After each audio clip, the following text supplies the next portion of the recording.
The school offers both 844 and IGCSE curriculum and has modern ICT and science laboratories that give students the opportunity to understand theories and concepts by performing scientific experiments on their own. They enjoy a full Islamic environment at the Masjid every day. At Salaam, we nurture well-balanced boys who will be ambassadors for Islam and its high moral values.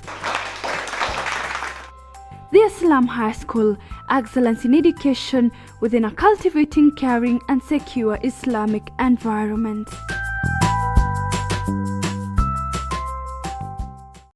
Your presence online can get your business new clients. At Crablinks, our main goal is to help your business grow.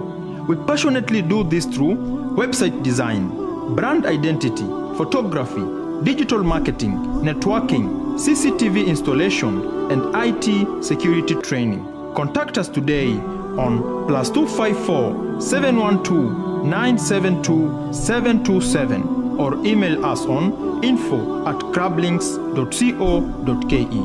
For more information, visit our website www.crablinks.co.ke.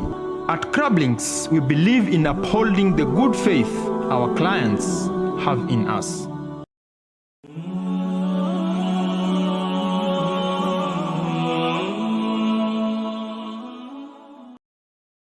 The Prophet ﷺ put a lot of importance in the miswak, because before every salah he used to use miswak.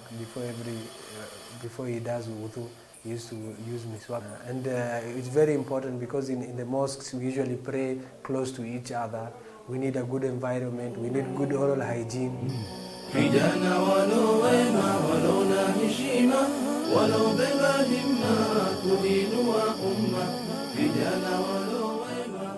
My name is Dr. Ismail Abdi Mahmoud.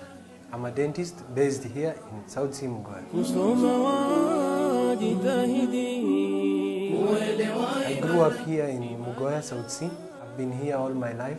I've done my primary education here at Bellevue Primary School.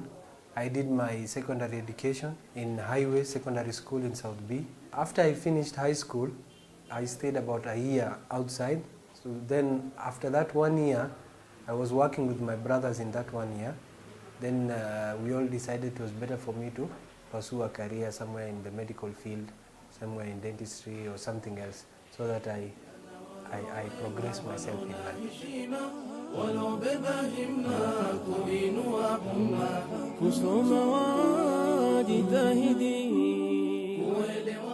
I guess always when I grew up, I just wanted to pursue something in the field of science.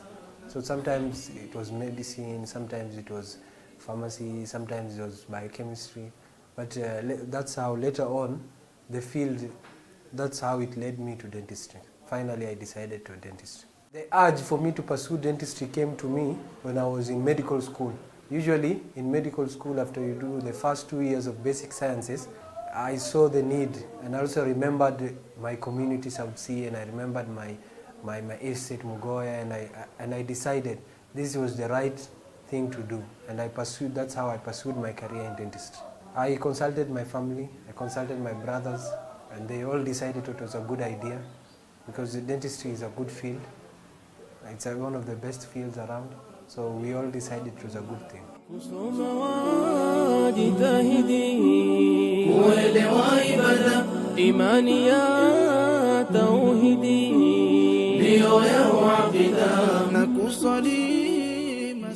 I did my medicine in China, in a university called Wenzhou Medical College in China. It was a funny story. There was one of my good friends who was studying there, and we were in contact with him, and he told me about China and how good the courses were there. And China, as you know, it's a developed country, it's an up-and-coming economy, and we decided it was a good thing to do, because dentistry is a field of technology, is a field of science, which you need to study in the best fields of technology. You have to study in the best environment, you have to study with the best lecturers. So I decided China was not bad, let me do China. Allah, everything, alhamdulillah, is a blessing. Because when I applied for dentistry, I applied for medical in Nairobi University. I did not make the grade. Usually the grade is B+, I got a B. So The other way was to pay private. Private was a bit expensive. It's almost 500,000 Kenya shillings at that time. So after that, that's when I decided, let me pursue a career in medicine somewhere else. That's why China was an option for me.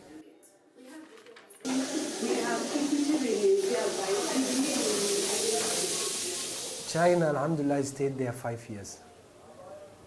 China was very good, alhamdulillah, a developed country. There was good lecturers, there was good environment. We were provided by everything by the university. It was good, alhamdulillah. The food was not that good, but at least we used to have halal food, which was provided by the Muslims. China has almost 100 million Muslims, and they usually have restaurants across every major towns in China. So we used to eat at their restaurants. Sometimes we used to cook. The lessons was, if you go abroad, it opens up your mind, it opens up your perspective in life. It builds your iman, it builds your deen. Because you are there, you are in China, maybe there is no mosques, there is nowhere to pray. They only pray in the mosques on Fridays. So you have to keep up with your salah, you have to have your own adhan in the phone, you have to keep up. Or if you don't keep up with that, then you become washed away. So it keeps your iman high. So that's why it was a good lesson for me, and it was a good lesson for anybody who's going there. After university, I came back to Kenya. I did 6 months here in the University of Nairobi. It was a preclinical dental course. After I did the 6 months, I did a board exam by the Kenya Medical Practitioner Dentist Union, which I passed, alhamdulillah. After that, they usually forward it to the Ministry of Health. The Ministry of Health decide to post you anywhere in the country. Alhamdulillah, I was posted in our next county, Machakos County, where I stayed 1 year for internship. After I stayed in Machakos for 1 year internship, they decided to post me again, a bit far in Wajir County. It was not good transport-wise, and it was a bit far. So I decided to come back to Kajiado County, where I got a job last year.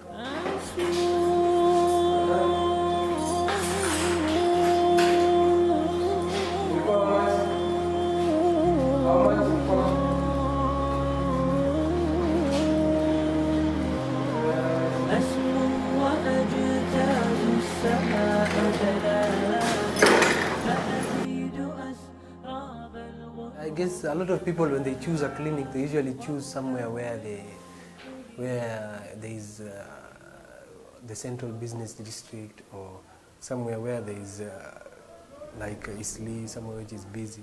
But I decided, because I wanted to help my community, I've always lived here, I decided, why not open a clinic here? And alhamdulillah, it's a successful clinic. So that's how I decided, let me help my people, let me be within the community. So that's how it started. I opened my clinic here in South Sea, and alhamdulillah, it's successful.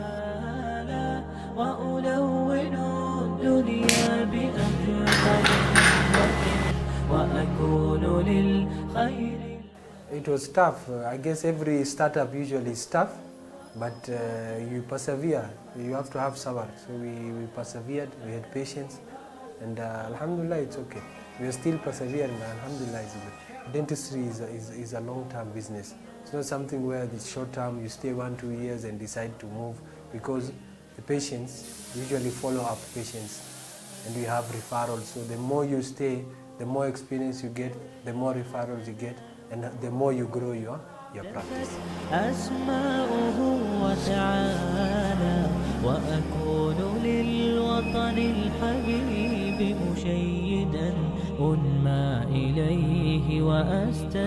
first, capital was an issue, I cannot lie, but I had saved a little bit internship here. So the money I had saved, with a little bit help from my family, from my brothers, from my parents, then they all chipped in. That's how we came up with the clinic idea, to help the people as a way of helping the community. So alhamdulillah, that's the way we came up with it. I guess dentistry is a very old field. Usually in dentistry, the best way of marketing is referrals. So if you see a patient and you do a good job, then they refer another patient to you.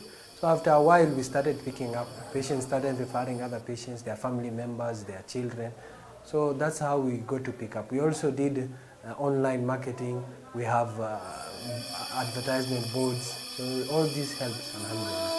يا غيث الفرح هلي وانثري غيث البشائر في زهور سعادتي واستبشري يا شمس عند شروقك فالنور أشرق فيك. Balancing between ibadah and work is a bit tough, but I guess when the time for Salah comes, most of our patients, 80% of our patients are usually Muslim. And they know about Salah, they know about Ramadan, they know about Salah, they know everything. So we do, every time when the time of Salah comes and it's a Muslim patient, then we tell them we are going to pray. We decide it's time for Salah. We have a prayer room here, they pray. And for me, the Masjid Salaam is near here. I go to the Masjid Salaam. First of all, I have to say our religion and Islam and everything has been inspiration to me. The Prophet ﷺ has been inspiration. The religion has been inspiration. After that, after all that, my parents have been inspiration for me. They are the ones who have been pushing me. I have a lot of older brothers who have been pushing me. So they have also been an inspiration. That's how I've been trying to motivate myself and to be something in the society.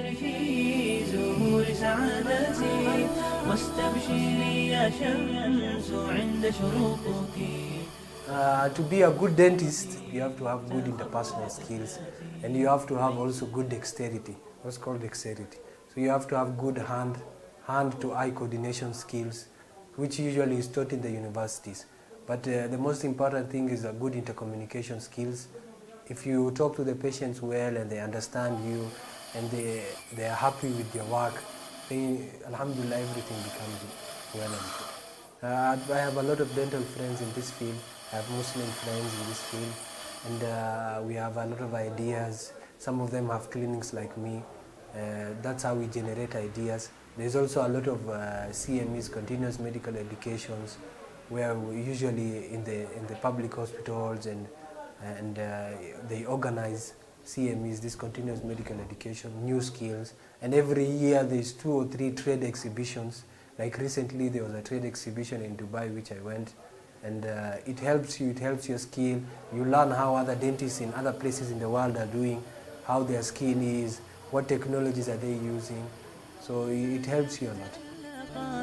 وتسلقت فرحا جبال الهمة وسمت بها كل الشمائل رفعة ميس الحانونة ذات أجمل بسمتي ميس الحانونة ذات أجمل بسمتي. There's a lot of responsibility in self-employment, and there's a lot of challenges in self-employment, which if you're not tough enough to deal with, will be a bit heavy on you. But compared to being employed, it's easier being employed by someone. But I guess self-employment is something which it's an inspiration which you pursue. And everybody who's self-employed will tell you that they try to pursue it. Some fail, some it works. Alhamdulillah, we are just doing well. I guess what keeps me going is my patients. When a patient calls you and he books an appointment and he tells you what time you should come into work, and the motivation to help these people. Some are in pain, to relieve that pain, the motivation to help them. That's something that brings that motivation, inspiration. That's why you wake up sometimes. You know, in Islam, as Muslims, we have limits. So the limits we have is the limits we are going to work with. So we are not going to go, if I want, maybe example, I want to expand my business and I don't have enough capital to expand my business. I'm not going to the bank to take riba or anything because I know that is haram. I have to stay within my limits. The risk that I'm provided by Allah, that's all I need, alhamdulillah, and that's what will help me.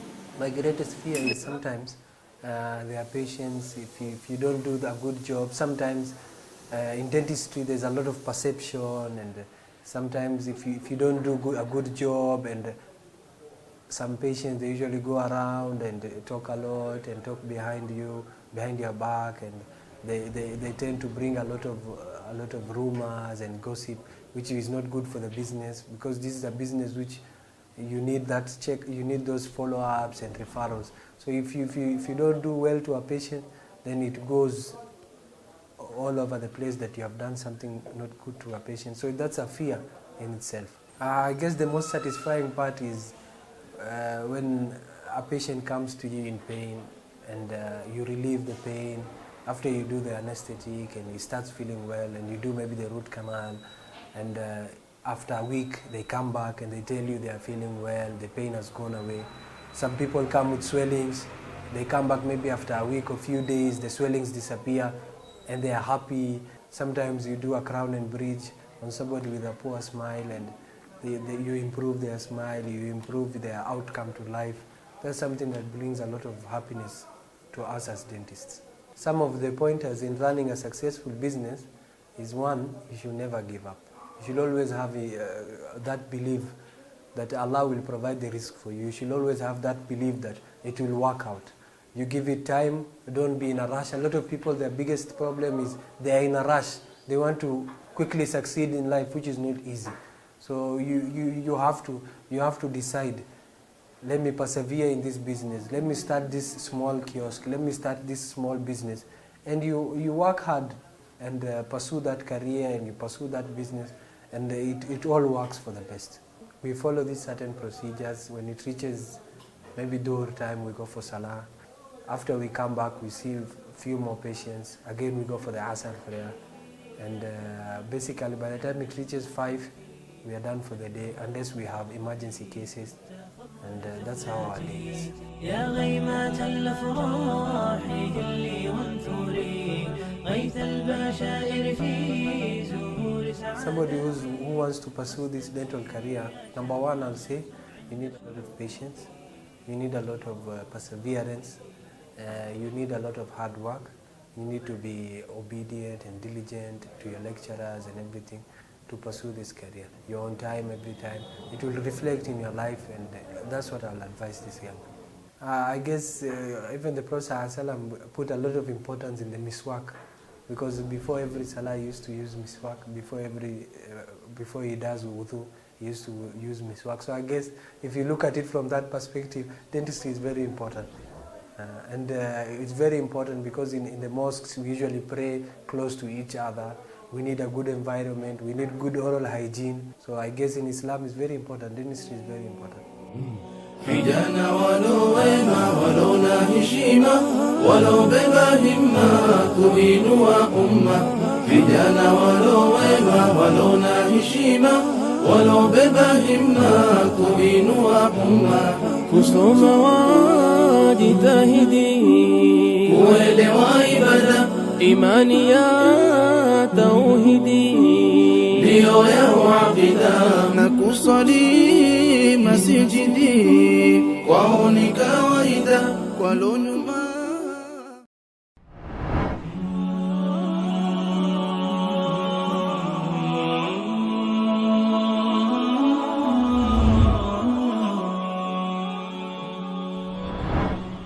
Every day, you wake up to work hard for a better life for your family.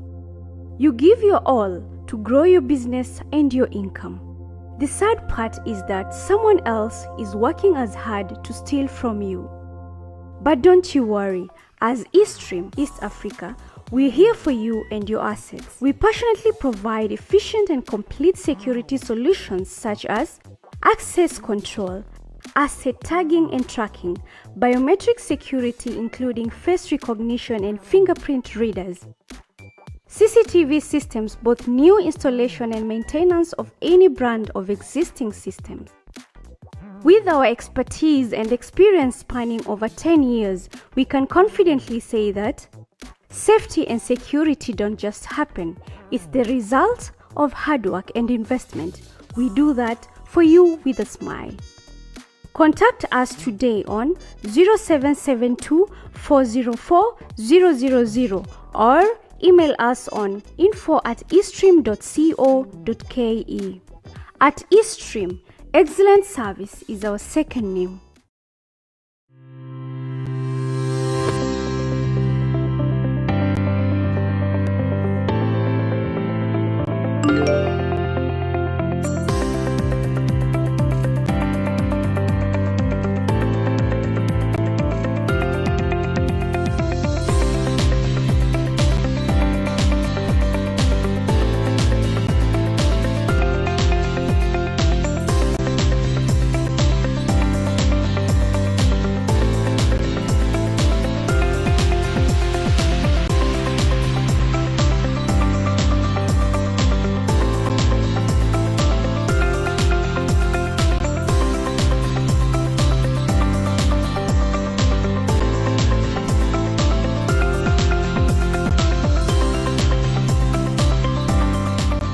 Experience the freedom of flying with Freedom Airlines. Freedom Airlines, expand your horizons.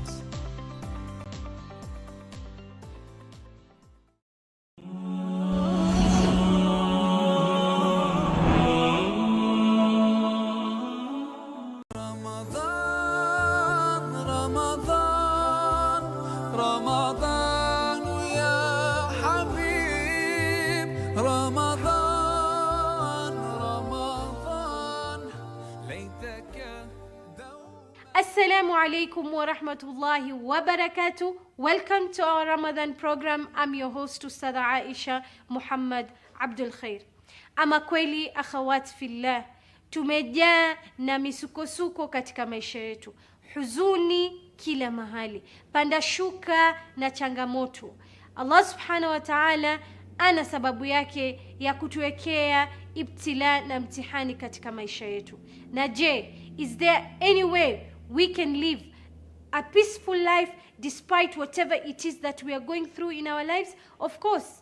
We say that in Islam, Rasul sallallahu alaihi wasallam, before his death, he left nothing unturned, no stone unturned. Everything is in the book of Allah subhanahu wa ta'ala and in the hadith of Rasul sallallahu alaihi wasallam.